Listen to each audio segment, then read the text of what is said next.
नमस्कार दोस्तों, स्वागत है आप लोगों का हमारे चैनल मैथ्स मेकर में। तो आज हम लोग मैथ्स के कुछ अति महत्वपूर्ण प्रश्न करने वाले हैं। सभी क्वेश्चन हमारा एसएससी और आरआरबी का प्रीवियस ईयर क्वेश्चन है। ठीक है, सभी क्वेश्चन हमारा एसएससी और आरआरबी का क्या है, प्रीवियस ईयर क्वेश्चन है। PYQ है, प्रीवियस ईयर क्वेश्चन है। ये भी क्वेश्चन देखिए दो बार पूछा गया है हमारा, किसमें, group D, railway group D के एग्जाम में। एक 5/12/18 को, एक 17/9/18 को पूछा गया प्रश्न। ठीक है, डबल दो बार पूछा गया। ऐसा क्वेश्चन बहुत तरह का पूछा गया, कभी 4 करके पूछा गया, कभी 5 करके। तो वो सभी क्वेश्चन कैसे बन सकता है, वो सभी तरीका आप लोगों को हम अभी बताने वाले हैं। ये भी क्वेश्चन देखिए हमारा rail driver assistant loco pilot में पूछा गया प्रश्न है। कब पूछा गया है, 20 अगस्त 2018 को पूछा गया प्रश्न है। इस क्वेश्चन का भी आप लोग को हम शॉर्ट तरीका बताएंगे किस प्रकार से बना सकते हैं। ये भी क्वेश्चन हमारा रेल ड्राइवर में ही पूछा गया प्रश्न है, LP में ही पूछा गया। और ये भी क्वेश्चन हमारा RRB, RPF, SI और RPF में पूछा गया प्रश्न है। ठीक है, ये भी क्वेश्चन को आप लोग को हम तरीका बताएंगे कि 9 के विभाज्यता का नियम क्या है, 3 के विभाज्यता का नियम क्या है, 2 के विभाज्यता का नियम क्या है, वो सभी आप लोगों को हम इसी वीडियो में बताने वाले हैं। वीडियो के लास्ट तक बने रहिएगा। कहीं भी किसी प्रकार का कोई भी दिक्कत हो किसी भी क्वेश्चन में तो कमेंट करके पूछ सकते हैं। डेली हमारे चैनल पे सुबह के 6 बजे, ठीक है, सुबह के 6 बजे और शाम के 7 बजे मैथ्स का वीडियो आता है। आप लोग चाहें तो देख सकते हैं। सभी हमारा रेलवे और एसएससी का प्रीवियस ईयर क्वेश्चन रहता है। इसमें हम सभी रेलवे का ही लेके आए, एसएससी का हमारा इस वीडियो में नहीं है। ठीक है, तो चलिए हम लोग पहला क्वेश्चन से स्टार्ट करते हैं। तो देखिएगा हमारा पहला क्वेश्चन क्या है। ठीक है, तो पहला जो क्वेश्चन है इसमें दिया है a-1/a का मान 7 है। तो पूछ रहा है a² + 1/a² का मान क्या होगा। इसका देखिए डायरेक्ट आंसर आप लोग बता सकते हैं, लेकिन इसमें हम 2-3 चीज़ बताते हैं। यहाँ पे देखिए माइनस का बात किया है, लेकिन अगर प्लस का दिया रहे तब क्या करेंगे। ठीक है, अगर a + 1/a का मान मानिए p दे दिया है, ठीक है, और आप लोग से पूछ ले a² + 1/a² का मान क्या होगा, तो उस समय क्या करेंगे। जब ऐसा पूछ ले तो डायरेक्ट हमारा देखिए दोनों जगह क्या है, प्लस ही है। प्लस ही हमको प्लस का ही मान दिया है और उसी का स्क्वायर करके प्लस का ही मान पूछ रहा है, तो बीच में माइनस का चिन्ह देंगे। और स्क्वायर कर रहे हैं तो क्या करेंगे, 2 घटाएंगे। यानी कि अब क्यूब करेंगे 3 घटा देंगे। क्यूब करते हैं तो 3p घटाते हैं, जो भी यहाँ पे है उसका भी बात करेंगे। और बात हो चुका है पिछला वीडियो में, देख सकते हैं। 2 घटा देंगे। किस चीज़ में 2 घटाएंगे, तो जो भी यहाँ p है उसका स्क्वायर कर रहे हैं ना, तो यहाँ भी क्या करेंगे हम लोग, p के स्क्वायर में 2 घटा देंगे। ठीक है, लेकिन हम लोग के क्वेश्चन अभी क्या है, यहाँ पे प्लस नहीं है, यहाँ पे प्लस नहीं, यहाँ पे है क्या, प्लस नहीं, तो यहाँ पे माइनस का चिन्ह है। किस चीज़ का चिन्ह है, माइनस का।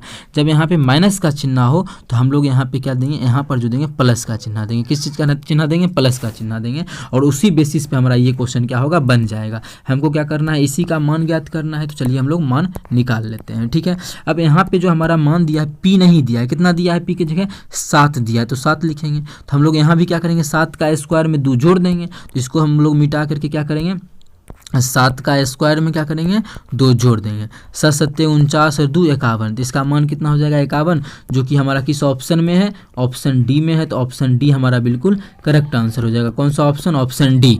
उम्मीद करते हैं दोस्तों समझ में आ गया होगा। कहीं भी किसी प्रकार का कोई भी दिक्कत हो किसी भी क्वेश्चन में तो कमेंट करके पूछ सकते हैं। और ये क्वेश्चन डबल बार पूछा गया है।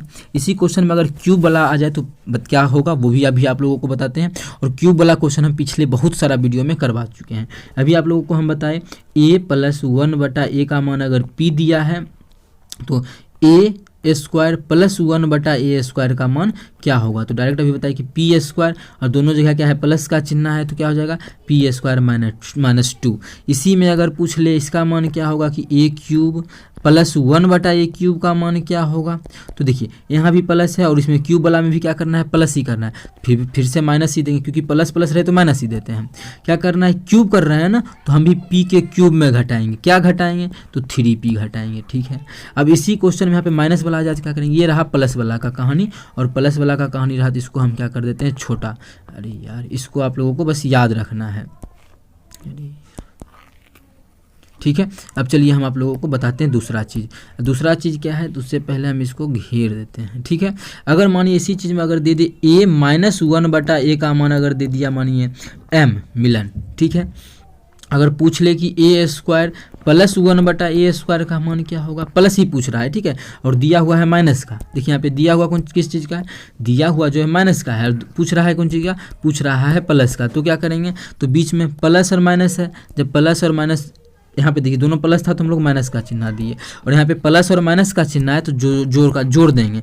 अगर स्क्वायर निकाल रहे हैं तो क्या जोड़ेंगे, 2 जोड़ेंगे। स्क्वायर निकाल रहे हैं तो जो है यहाँ पे वही रहेगा, बस चिन्ह क्या आ जाएगा माइनस किए कब, दोनों जगह प्लस था तब। अगर अभी एक जगह प्लस एक जगह माइनस है तो क्या करेंगे, प्लस है माइनस है तो क्या करेंगे, जोड़ का चिन्ह करेंगे। जोड़ क्या चीज़, पी स्क्वायर। सेम इसमें भी लगाएंगे, और इसमें हमारा देखिए पी प्लस था तो इसीलिए प्लस वाला पूछा। क्यूब कर रहे हैं ना तो इसमें तो कुछ भी पूछ सकता है, माइनस दिया है फिर भी प्लस पूछ सकता है, प्लस दिया है फिर भी प्लस पूछ सकता है, लेकिन क्यूब वाला में सेम चलेगा। अगर माइनस दिया है तो यहाँ पे पूछेगा भी माइनस ही, ए क्यूब माइनस 1/a क्यूब का मान, ठीक है। अगर प्लस का पूछ दिया तो क्या करेंगे, ए क्यूब प्लस 1/a क्यूब का क्या होगा, तो फिर क्या करना पड़ेगा, पहले इसको प्लस बनाना पड़ेगा।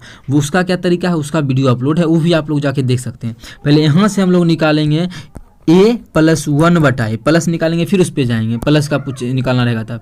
यहाँ माइनस का निकालना है तो डायरेक्ट हम लोग इसी पे बैठा देंगे, तो क्या हो जाएगा, यहाँ भी माइनस है और यहाँ भी माइनस, दोनों जगह माइनस हो तो प्लस का चिन्ह देते हैं। क्या चीज़, 3p जोड़ते हैं किस में, p क्यूब में, ठीक है। आप लोगों को हम पूरा चीज़ बता दिए हैं। अगर इससे रिलेटेड कोई भी क्वेश्चन आता है तो आप लोग एग्जाम में बना सकते हैं। कहीं भी किसी प्रकार का कोई भी दिक्कत अगर होता है तो कमेंट करके पूछ सकते हैं, ठीक है। उम्मीद करते हैं समझ में आ गया होगा। ये भी एक कंसेप्ट याद रखना है आप लोगों को, और ये भी कॉन्सेप्ट याद रखना है, ठीक है। और ये इस कॉन्सेप्ट पे आधारित आप लोगों को हम क्वेश्चन भी एक करवा चुके हैं, जो कि आप लोग को दिख रहा होगा। डबल बार एग्जाम में पूछा गया प्रश्न है, किसमें, डबल बार देखिए एग्जाम में पूछा गया प्रश्न है, ठीक है। तो अब चलिए अगला क्वेश्चन करते हैं, क्वेश्चन नंबर 2। देखिएगा क्वेश्चन नंबर दूसरा हमारा क्या है, एक वॉशिंग मशीन का विक्रय मूल्य उसके क्रय मूल्य का 1/1/3 है। क्रय मूल्य का 1/1/3 है तो लाभ प्रतिशत बताना है, ठीक है। ऐसा अगर क्वेश्चन आ जाए तो तुरंत बना सकते हैं, लेकिन पहले देखिए इसमें है क्या बोला है, एक विक्रय मूल्य है और दूसरा क्या है, क्रय मूल्य है। क्रय मूल्य का कितना है, क्रय मूल्य का 1/1/3 है। 1/1/3 का तोड़ेंगे पूर्णांक तो हमारा आ जाएगा 4/3, ठीक। क्रय मूल्य का 4/3 बोल रहा है, ठीक है। किसका, क्रय मूल्य का, विक्रय मूल्य। अगर क्रय मूल्य अगर 3 है तो उसका 4/3 विक्रय मूल्य कितना है, 4 है। अगर नीचे जो जिसका बोलता है उसको नीचे वाला मान लेते हैं। तो क्वेश्चन में क्या बोला है, क्रय मूल्य का, तो क्रय मूल्य का ही बोला ना, इसके क्रय मूल्य का, तो इसके क्रय मूल्य का मतलब नीचे वाला जो है उसको क्रय मूल्य मान लेंगे, तो नीचे वाला क्रय मूल्य हो गया। इसके क्रय मूल्य का 3/4, इसके क्रय मूल्य कितना है, 3 माने हैं, इसके क्रय मूल्य का मतलब गुना 3/4, तो 4 से 4 का, इसीलिए बोले कि जो इसके क्रय मूल्य का 3/4 तो निचला क्रय मूल्य ऊपर का जो चीज़ है वो मान लेंगे, नहीं तो यहाँ से निकाल भी सकते हैं। तो विक्रय मूल्य कितना आ गया, विक्रय मूल्य हमारा 4 आ गया। अब इसी में पूछा है कि लाभ कितना होगा वो बताना है, क्या चीज़, लाभ कितना हुआ है वो बताना है। तो इसको काट के हम लोग लाभ को निकाल लेते हैं, ठीक है। इसको हम काट लेते हैं। हाँ, यहाँ से देखिए कितने का लाभ हो रहा है, तो हम लोग देख रहे हैं कि 1 का लाभ हो रहा है। प्रॉफिट जो हो रहा है कितने का हो रहा है, 1 का हो रहा है प्रॉफिट। तो परसेंटेज प्रॉफिट निकालना है। परसेंटेज प्रॉफिट क्या होता है, प्रॉफिट मतलब लाभ गुना 100 बटा क्रय मूल्य। क्रय मूल्य कितना है, 3 है, मतलब 100/3। परसेंटेज में बदलेंगे तो आ जाएगा 33.1/3%, जो कि हमारा किस ऑप्शन में है, ऑप्शन सी में है। तो ऑप्शन सी हमारा बिल्कुल करेक्ट आंसर हो जाएगा। कौन सा ऑप्शन, ऑप्शन सी ऑप्शन बिल्कुल करेक्ट आंसर हो जाएगा। उम्मीद करते हैं दोस्तों समझ में आ गया होगा। कहीं भी किसी प्रकार का कोई भी दिक्कत हो किसी भी क्वेश्चन में तो कमेंट करके पूछ सकते हैं। ये आपका अपना चैनल है मैथ्स मेकर। अगर अच्छा लग रहा है, क्वेश्चन समझ में आ रहा है, तो अपने सभी दोस्तों के साथ इस वीडियो को ज़्यादा से ज़्यादा शेयर करें। इस क्वेश्चन को भी आप लोग बिल्कुल याद रखिएगा, बहुत ही बेहतरीन चीज़ बताए हैं। और इसको भी आप लोगों को याद रखना है कि डबल एग्जाम में पूछा गया है, और क्यूब का भी एसएससी में भी बहुत बार पूछा गया है, तो आप लोग यहाँ से सभी बता सकते हैं, ठीक है। अब चलिए अगला क्वेश्चन करते हैं, क्वेश्चन नंबर 3। देखिएगा क्वेश्चन नंबर 3 हमारा क्या है, यदि समीकरण उसे पे कलर चेंज, यदि समीकरण x² + kx + k का मान 0 के 2 असमान और वास्तविक मूल हो। क्या बोल रहा है, असमान और वास्तविक मूल, 3 कंडीशन होता है, ठीक है। तो पहले देख लेते हैं, तो k का मान इनमें से किसका अनुसरण करता है, कि मतलब k का मान क्या होगा ये पूछ रहा है। देखिए इसमें से 3 कंडीशन है, तो इसमें से एक कंडीशन दिया हुआ है कि असमान और वास्तविक है। तो इसके अलावा समान और वास्तविक कब होता है, तो जब देखिए d का मान 0 के बराबर होता है तो मूल वास्तविक भी होता है और समान भी होता है, ठीक है। मूल वास्तविक और समान होता है, ठीक है। यदि d का मान 0 से बड़ा होता है तो मूल तो असमान होता है, लेकिन मूल वास्तविक होता है। क्वेश्चन में यही बोला है कि असमान भी है और क्या है वास्तविक है तो वास्तविक ही भी है। तो तीसरा क्या होता है, तीसरा होता है अगर डी का मान छोटा हो 0 से तो डायरेक्ट होता है मूल क्या होता है, काल्पनिक होता है। मूल होता है काल्पनिक, इमेजिनरी होता है। ठीक है, अभी हम लोग के क्वेश्चन में पूछा है मूल वास्तविक और असमान है। क्या चीज़ है, असमान है। जब वास्तविक और असमान है तो ये सभी कंडीशन को हम लोग क्या करेंगे, हटाएंगे और जिसका जरूरी है उस कंडीशन को हम लोग रख लेते हैं। ठीक है, अगर ऐसा होता है तो मूल वास्तविक और असमान होता है, असमान होता है। ठीक है, तो इसमें तो डी क्या होता है, तो डी का मान आप लोग क्लास 10th में ही पढ़े हैं। क्या होता है, डी जो हमारा होता है b² - 4ac होता है डी। और ये जो है बड़ा होना चाहिए किससे, 0 से। 0 से हमारा क्या होना चाहिए, ये मान बड़ा होना चाहिए। तो चलिए हम लोग b² - 4ac निकालते हैं। तो b², यहाँ से पहले हम लोग इसको मिटा लेते हैं। तो b का मान कितना है, देखिए तो b हमारा k है। b का मान ABCD पहचानने आता ही होगा। ये हमारा एक है, a होता है, ये b होता है और ये c होता है। जिसमें पावर 2 है वो a, जिसमें पावर उससे एक कम 2 1 वाला पावर है वो हमारा b होता है। जिसमें कुछ नहीं है c होता है, द्विघात के लिए है। ठीक है, तो चलिए हम लोग मान बैठाते हैं। क्या होता है, b², b हमारा क्या है, k है, तो k का स्क्वायर b² - 4 गुना a कितना है हमारा, 1 है, कुछ नहीं है तो a गुना c हमारा क्या है, c हमारा k है, तो k बड़ा होना चाहिए किससे, 0 से।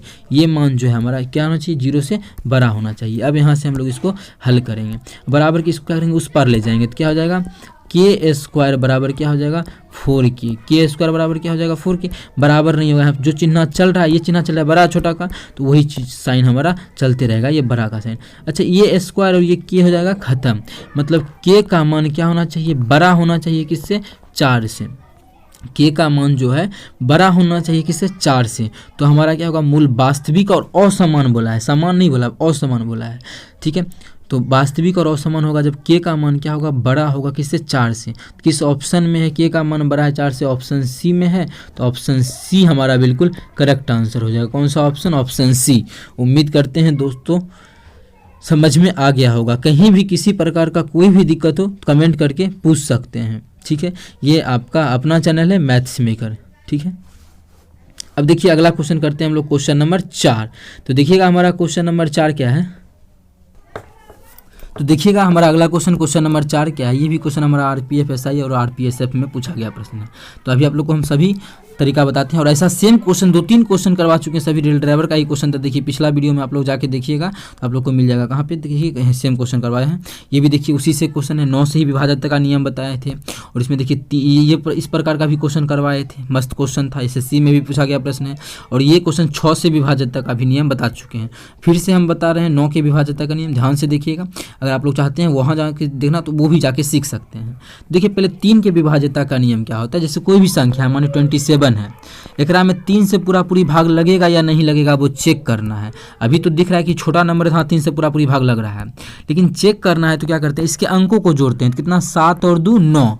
9 में अगर 3 से भाग लग रहा है इसका मतलब इसमें भी पूरी में भी 3 से भाग लगेगा। जैसे आप कुछ बड़ा नंबर मान के देख लेते हैं, जैसे मानिए 8 7 3, ठीक है, मानिए इतना है।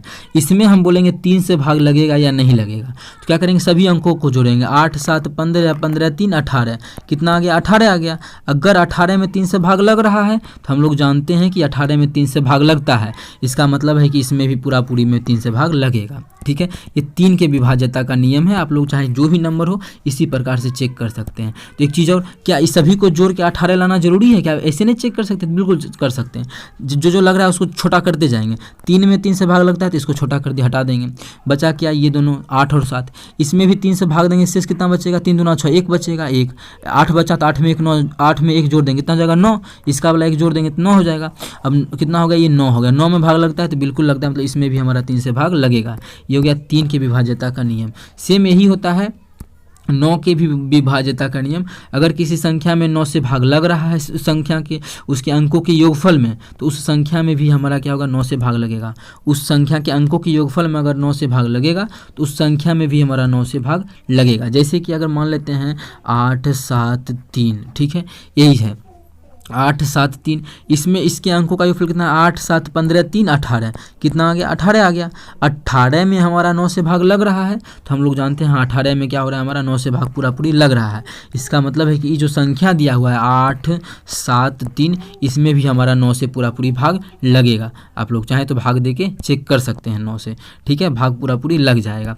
इसके अलावा कोई भी संख्या हो तो वही चेक होता है उसी प्रकार से, इसके अलावा का नहीं बताया, सिर्फ 9 का बताया आप लोगों को हम और 3 का बताया, ठीक है। 9 और 3 का ये तरीका है। 2 का तरीका, तो 2 का तरीका तो सिंपल है कि जिसके इकाई अंक पे सम संख्या रहेगा उसमें 2 से भाग लगेगा, वो सब अलग चीज़ है। लेकिन अभी आप लोगों को हम सिर्फ और सिर्फ 9 और 3 का बताए हैं। चलिए इसी क्वेश्चन को हम बनाते हैं। अब जो हमारा क्वेश्चन दिया हुआ है सिर्फ 9 पे आधारित है कि किस ऑप्शन में जो दिया हुआ है इसमें से भाग करके शेषफल कितना बचेगा। अब मानिए एक संख्या हम सिंपल सा दे दिए, कितना 19 दे दिए। इसमें जानते हैं कि अगर 9 से भाग देंगे तो शेषफल कितना बचेगा।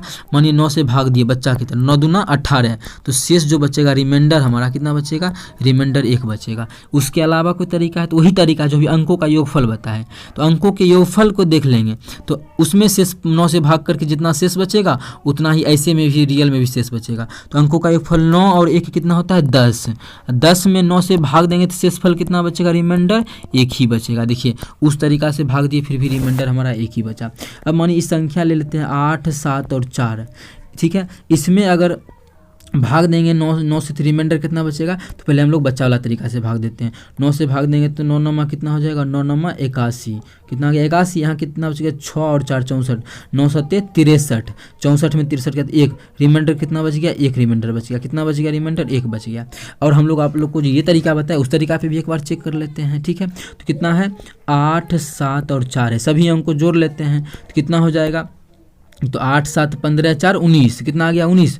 19 में 9 से भाग देंगे तो शेषफल कितना बचेगा, 9 दूना 18, फिर भी हमारा शेषफल 1 बचेगा। तो वही तरीका है, तो उतना भाग देने से अच्छा है कि अंकों को जोड़ लेते हैं, उसमें 9 से भाग दे लेते हैं, जितना शेषफल बचेगा तो उस संख्या में भी भाग देने से उतना ही शेषफल बचेगा। ये हमारा बेसिक था। अब आप लोगों को हम समझाते हैं। तो संख्या कितना जाएगा 5 4 9, दूसरा कलर का यूज कर लेते हैं, क्या हो जाएगा 5 और 4 9, इसमें तो पूरा पूरी भाग लग रहा है जिसको हटा देते हैं। 7 और 2 9, इसमें भी पूरा पूरी भाग लग गया, बचा कितना 8। 8 में 9 से भाग देंगे तो शेषफल 8 ही बचेगा, शेषफल हमारा 8 बच जाएगा, जो कि हमारा ऑप्शन 4 में है। तो ऑप्शन 4 हमारा बिल्कुल करेक्ट आंसर हो जाएगा। या फिर ऐसे अकेला अकेला भाग दे के नहीं चेक करना है, सबको जोड़ के भी भाग दे सकते हैं। कैसे 5 4 9, 9 2 11, 11 और 7 18, 18 8 26, कितना आ गया 26। और इसमें हम 9 से भाग दे के चेक करना चाहते हैं तो अभी तुरंत बताएं, 9 से भाग बिना दिए भी चेक कर सकते हैं। कैसे, उसके अंकों को जोड़ लेंगे तो 6 और 2 8, 8 आ रहा है, मतलब इसमें 9 से भाग देंगे तो 8 शेषफल बचेगा। देखिए 8 ही बचा। या फिर दूसरा, फिर से क्या तरीका है दूसरा, 8 तो ऐसे बच गया, इसमें भाग दे के चेक कर लेते हैं तो 9 दूना 18, तो बच कितना जाएगा, तो 8 बच जाएगा। शेषफल कितना, रिमाइंडर बच जाएगा 8 बच जाएगा। तो जिस तरीका से निकालना चाहे आप लोग को हम तीनों तरीका बता दिए, किसी तरीका से निकाल सकते हैं। उम्मीद करते हैं दोस्तों समझ में आ गया होगा। कहीं भी किसी प्रकार का कोई भी दिक्कत हो किसी भी क्वेश्चन में तो कमेंट करके पूछ सकते हैं। ये आपका अपना चैनल है मैथ्स मेकर। तो चलिए मिलेंगे नेक्स्ट वीडियो में इसी प्रकार का बेहतरीन क्वेश्चन लेके। Thank you.